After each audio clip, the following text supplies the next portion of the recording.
I'm about to share with you 3 common and horribly painful mistakes that so many founders make, including me. So these are first-hand experiences that I've gone through, and I want to help warn you away from them.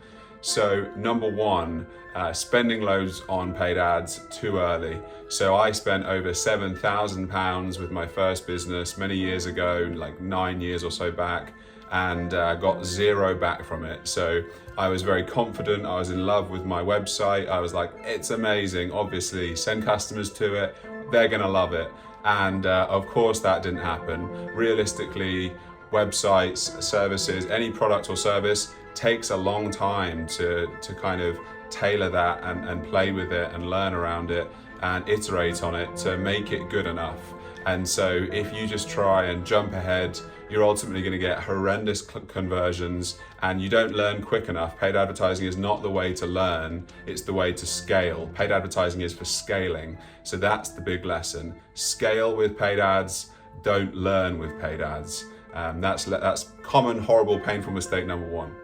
Number 2, taking investment when your business isn't ready. So many people who I speak to who come to me asking for advice, like I run Snowball Creations right now, they ask me, I have this great idea and I just need investment to make it happen. The reality is though that investment is again made for scaling. So you should look to try and self-fund, you should look to try and play with that idea. There's a great book called Lean Startup, which is one of the probably the most famous book in the business world. And it's all about trying to create your minimum viable product, so your MVP, and try and get sales first, get that kind of growth, that true growth. And I know about this one painfully, truly, because I got investment. I raised £178,000 from angel investors and from a VC fund for my first business.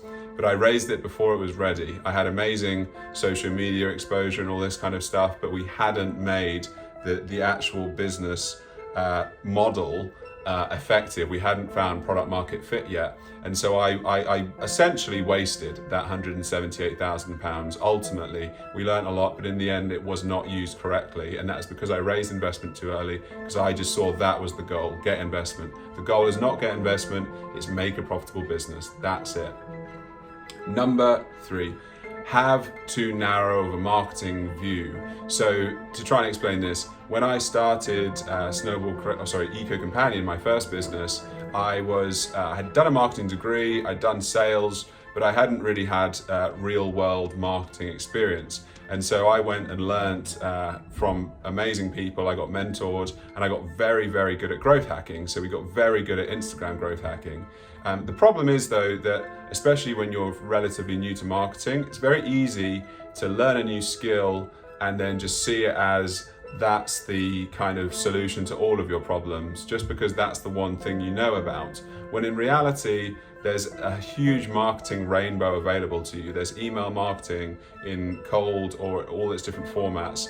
There is paid advertising in so many different versions of that. There's many different social media networks. So even organic itself is split up into Facebook, Instagram, Twitter, Pinterest, TikTok, all the rest. And trying to learn more than one of those and play with many different channels and then see which ones actually work for you, that's the way forward, rather than when you only kind of specialize and obsess over one particular channel, you end up using it too heavily and leaning on it too heavily, and that leads you to really misuse it. So as you go through your progression as a business, like for example, when you're a particularly small business, I'd recommend more likely things like organic content, organic social media, events and offline stuff, things that don't scale.